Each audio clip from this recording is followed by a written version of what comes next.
Hello दोस्तों, सभी को जोहार।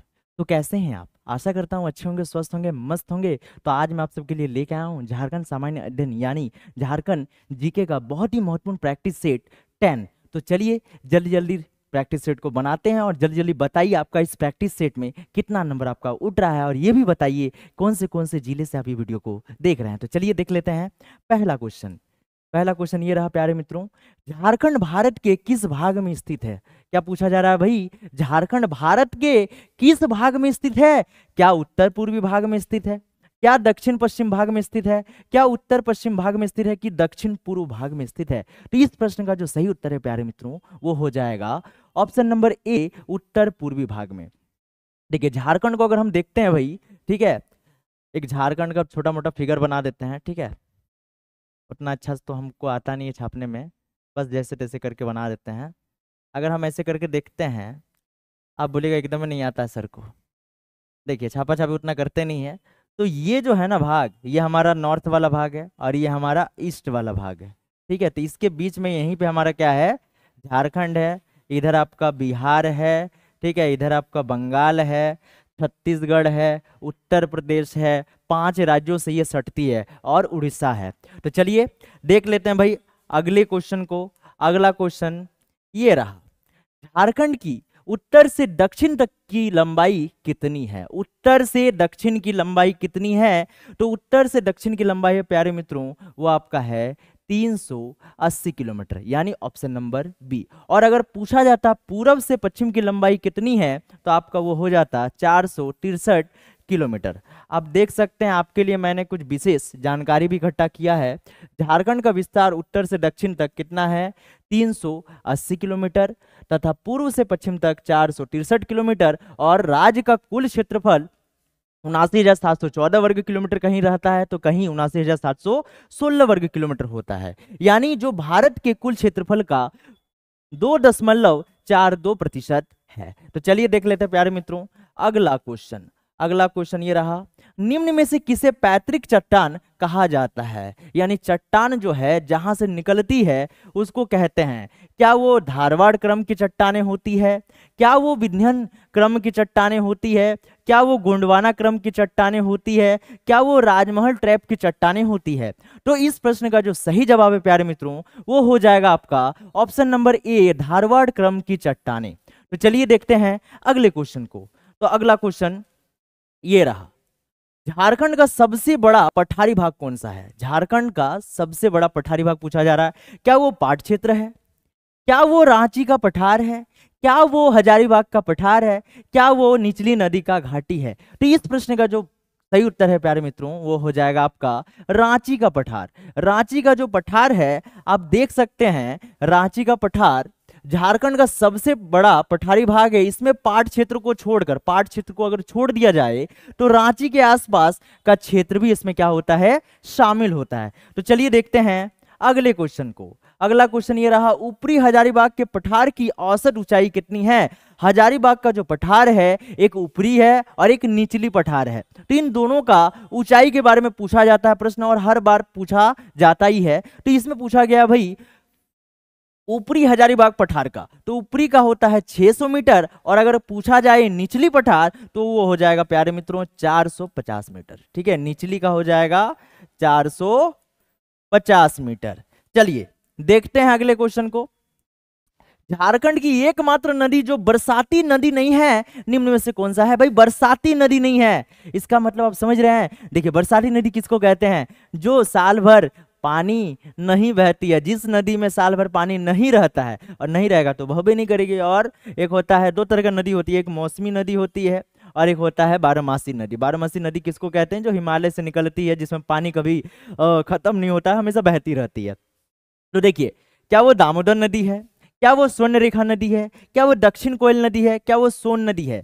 तो इस प्रश्न का जो सही उत्तर है प्यारे मित्रों, वो हो जाएगा सोन नदी। सोन नदी जो है वो 12 मास बहती है, इसमें पानी कभी खत्म नहीं होता है। जबकि दामोदर नदी, स्वर्ण रेखा और दक्षिण कोयल नदी ये वर्षा के दिनों में ही बहती है, और जब वर्षा नहीं होती है तब ये सूख जाती है, बहुत कम ही पानी इसमें देखने को मिलता है। तो चलिए देखते हैं अगले क्वेश्चन को। निम्न नदियों में ऐसी कौन सी नदी है जिसका संबंध झारखंड में केवल उद्गम स्रोत से है? उद्गम बोले तो यहीं से खाली वो क्या होता है?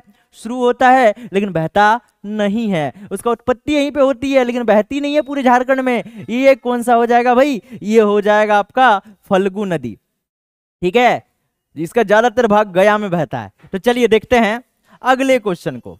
अगला क्वेश्चन ये रहा भाई, दक्षिणी कोयल नदी का अफवाह क्षेत्र कितना वर्ग किलोमीटर है। दक्षिणी कोयल नदी के बारे में पूछा जा रहा है, कितना कितना दूर तक ये बहता है। क्या वो 9030 वर्ग किलोमीटर तक फैला है, क्या वो 11,099 वर्ग किलोमीटर तक फैला है, क्या वो 11,868 वर्ग किलोमीटर तक फैला है, क्या वो 12,500 वर्ग किलोमीटर तक फैला है। तो इस प्रश्न का जो सही जवाब है प्यारे मित्रों वो हो जाएगा ऑप्शन नंबर सी, 11,868 वर्ग किलोमीटर तक। चलिए देखते हैं भाई अगला क्वेश्चन, अजय नदी का अफवाह क्षेत्र कितना वर्ग किलोमीटर है। अजय नदी जो है वो कितना एरिया को कवर करती है, क्या वो 11,800 वर्ग किलोमीटर, क्या वो 11,099 वर्ग किलोमीटर, क्या वो 4,107 वर्ग किलोमीटर, क्या वो 3,612 वर्ग मीटर। तो इस प्रश्न का जो सही आंसर हो जाएगा प्यारे मित्रों वो हो जाएगा ऑप्शन नंबर डी, 3,612 वर्ग किलोमीटर। इससे पहले मैंने बोल दिया था मीटर, मीटर नहीं वर्ग किलोमीटर होगा। तो चलिए देखते हैं अगले क्वेश्चन को, धारागिरी जलप्रपात झारखंड के किस जिले में स्थित है। धारागिरी जलप्रपात के बारे में पूछा जा रहा है, जलप्रपात यानी झरना के बारे में पूछा जा रहा है। क्या वो पूर्वी सिंहभूम में है, क्या वो पश्चिमी सिंहभूम में है, क्या वो सरायकेला खरसावां में है, क्या वो सिमडेगा में है। तो इस प्रश्न का जो सही उत्तर है प्यारे मित्रों ये हो जाएगा आपका पूर्वी सिंहभूम में। चलिए इससे जुड़ी कुछ विशेष जानकारी आपको बताते हैं, ठीक है। धारागिरी जलप्रपात झारखंड के पूर्वी सिंहभूम जिला में स्थित है और आपको ये बताना है ये जो टाटा का जो बड़ा प्लांट है स्टील प्लांट ये पूर्वी सिंहभूम में है कि पश्चिमी सिंहभूम में है, जल्दी कमेंट करके बताइए। तो चलिए बढ़ते हैं अगले क्वेश्चन की ओर, बलचौरा जलप्रपात झारखंड के किस नदी पर स्थित है। देखिए फिर अब कौन सा जलप्रपात के बारे में पूछा जा रहा है, बलचौरा जलप्रपात, क्या वो राढ़ू नदी पे है, क्या वो उसरी नदी पे है, क्या वो कन्हर नदी में है कि इनमें से कोई नहीं। तो इस प्रश्न का जो सही जवाब प्यारे मित्रों वो हो जाएगा ऑप्शन नंबर सी, कन्हर नदी। चलिए देखते हैं अगले क्वेश्चन को, हुंड्रू जलप्रपात के संबंध में निम्न कथनों में से कौन सा कथन सत्य है। हुंड्रू जलप्रपात के बारे में पूछा जा रहा है, क्या यह रांची जिला में स्थित है, बिल्कुल सही है। यह स्वर्णरेखा नदी पर स्थित है, बिल्कुल सही है। इसकी ऊंचाई 74 मीटर, बिल्कुल सही है। यानी ऑप्शन नंबर डी इस प्रश्न का क्या हो जाएगा, बिल्कुल ही सही उत्तर हो जाएगा इनमें से सभी। तो चलिए बढ़ते हैं अगले क्वेश्चन की ओर, झारखंड राज्य गंगा प्राधिकरण का गठन कब किया गया। झारखंड राज्य गंगा प्राधिकरण का मतलब झारखंड सरकार को भी सौंप दिया गया कि आपके यहाँ पे जो गंगा नदी बहती है उस गंगा नदी का रख रखाव, सुरक्षा, संरक्षण प्रदान करने की जिम्मेदारी आपकी बनती है। और ये कब किया गया भाई, क्या 20 फरवरी 2009 को, क्या 20 फरवरी 2010 को, कि 18 फरवरी 2010 को, कि 15 मार्च 2009 को। इस प्रश्न का जो सही जवाब प्यारे मित्रों वो हो जाएगा ऑप्शन नंबर ए, 20 फरवरी 2009 को। चलिए देखते हैं अगले क्वेश्चन को, राष्ट्रीय आपदा प्रबंधन संस्थान यानी एनआईडीएम की रिपोर्ट के अनुसार झारखंड राज्य को कितने जलवायु प्रदेशों में बांटा गया है। झारखंड को कितने जलवायु प्रदेशों में बांटा गया यह पूछा गया है। तो इस प्रश्न का सही उत्तर क्या होगा, क्या 6 होगा, क्या 3 होगा, कि 7 होगा, कि 5 होगा। तो इस प्रश्न का जो सही उत्तर है प्यारे मित्रों वो हो जाएगा ऑप्शन नंबर बी, 3। और ये 3 क्या क्या है, चलिए आपके लिए मैंने ये 3 सजा दिया है भाई। गंगा नदी के संरक्षण हेतु झारखंड राज्य की सहभागिता सुनिश्चित करने के उद्देश्य से केंद्र सरकार द्वारा 20 फरवरी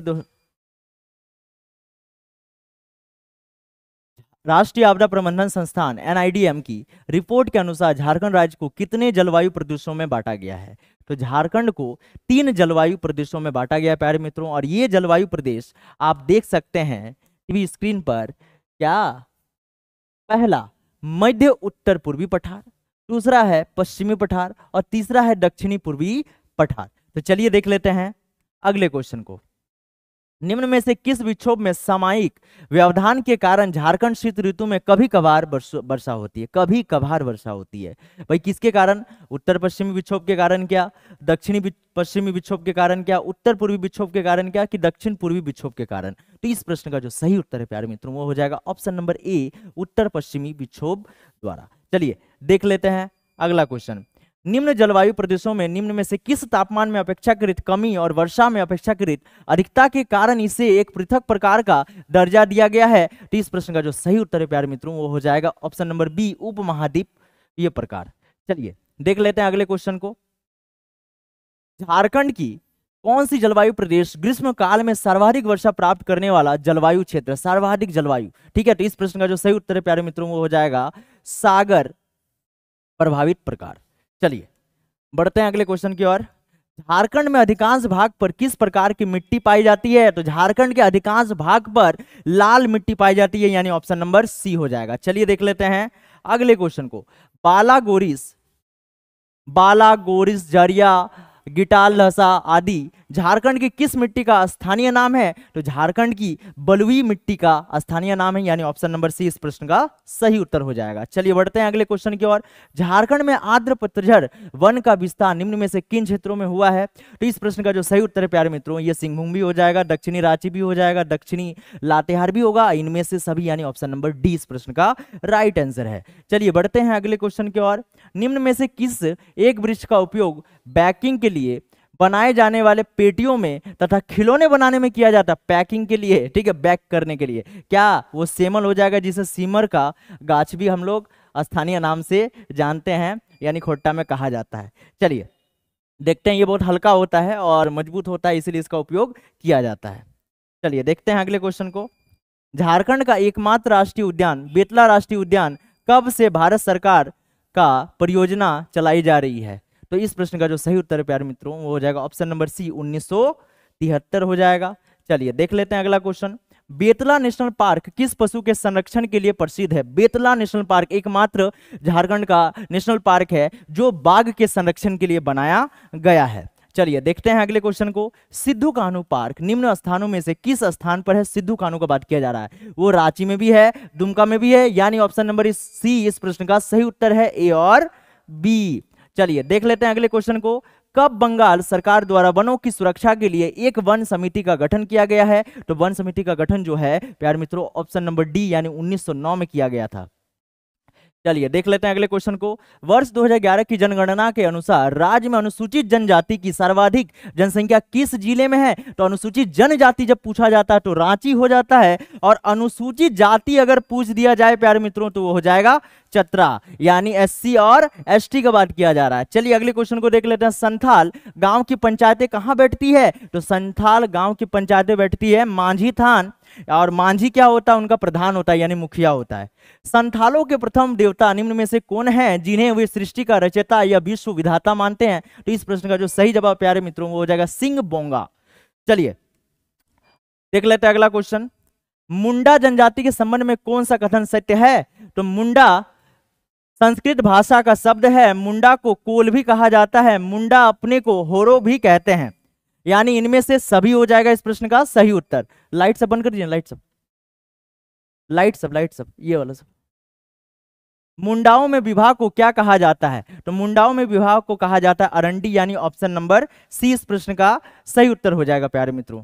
चलिए देख लेते हैं। मुंडाओं के धार्मिक समाज में झाड़ फूक करने वाले को क्या कहा जाता है? तो झाड़ फूक जो करते हैं उसको कहते हैं हम लोग देवड़ा, यानी ऑप्शन नंबर डी हो जाएगा प्यारे मित्रों। चलिए देख लेते हैं अगला क्वेश्चन। हो जनजाति समाज में निम्न में से किस विवाह को श्रेष्ठ विवाह कहा जाता है? हो जनजाति का जब हम लोग बात करते हैं तो उसमें आंधी विवाह हो जाता है, यानी ऑप्शन नंबर सी हो जाता है। चलिए देख लेते हैं अगले क्वेश्चन को। हो जनजाति में प्रचलित विवाहों में कौन सा विवाह सबसे प्राचीन है? सबसे प्राचीन विवाह होता है ओपोर तिपी विवाह, यानी ऑप्शन नंबर ए हो जाएगा। चलिए बढ़ते हैं अगले क्वेश्चन की ओर। खेरवारों का मुख्य पेशा निम्न में से क्या है? तो खेरवार का होता है कृषि होता है। चलिए बढ़ते हैं अगले क्वेश्चन की ओर। अगला क्वेश्चन है, खड़िया समाज में व्यवस्था में प्रचलित विवाह के रूपों में निम्न में से किस विवाह को असल विवाह कहा जाता है? असल विवाह जब बोला जाए तो हो जाएगा ऑप्शन नंबर डी, ओलोदाय विवाह को हम लोग कहते हैं। चलिए देखते हैं अगले क्वेश्चन को। झारखंड में भूमिजों का सर्वाधिक जमाव किस क्षेत्र में है? भूमिज का जब हम बात करते हैं तो प्यारे मित्रों इस प्रश्न का जो सही जवाब है वो हो जाएगा ऑप्शन नंबर ए, यानी धनबाद हो जाएगा। चलिए बढ़ते हैं अगले क्वेश्चन की ओर। अगला क्वेश्चन ये रहा, माल पहाड़िया का आंशिक जमाव निम्न में से किस क्षेत्र में? आंशिक जब बात किया जाता है तो होता है सिंहभूम में हो जाता है, और जब ज्यादा बोला जाए तो हो जाएगा संथाल परगना। चलिए देख लेते हैं अगले प्रश्न को। झारखंड की एकमात्र जनजाति निम्न में से कौन है जो पहाड़ों एवं जंगलों में रहना पसंद नहीं करती है? तो इस प्रश्न का जो सही उत्तर है प्यारे मित्रों हो जाएगा ऑप्शन नंबर सी, चेरो। ये जो है जंगल और पहाड़ों में रहना पसंद नहीं करते हैं। चलिए देख लेते हैं अंतिम प्रश्न। चीक बड़ाइक जनजाति के संबंध में निम्न में से कौन सा कथन सत्य है? चीक बड़ाइक के बारे में पूछा जा रहा है। यह झारखंड की एक बुनकर जनजाति है, बिल्कुल सही है। इनमें समगोत्रिक विवाह वर्जित है, बिल्कुल सही है। इनमें वधु मूल्य देने की प्रथा है, बिल्कुल सही है। यानी ऑप्शन नंबर डी, इनके सभी कथन सही है। तो आपको बताना प्यारे मित्रों इस सेट में आपका कितना मार्क्स आया, जरूर कमेंट करके बताएं। और ये सेशन आपको कैसा लगा ये भी कमेंट करके बताएं। और चैनल में पहली बार आए तो चैनल को सब्सक्राइब करके जरूर जाइए। तब तक के लिए मिलते हैं नेक्स्ट वीडियो में। जय हिंद, वंदे मातरम।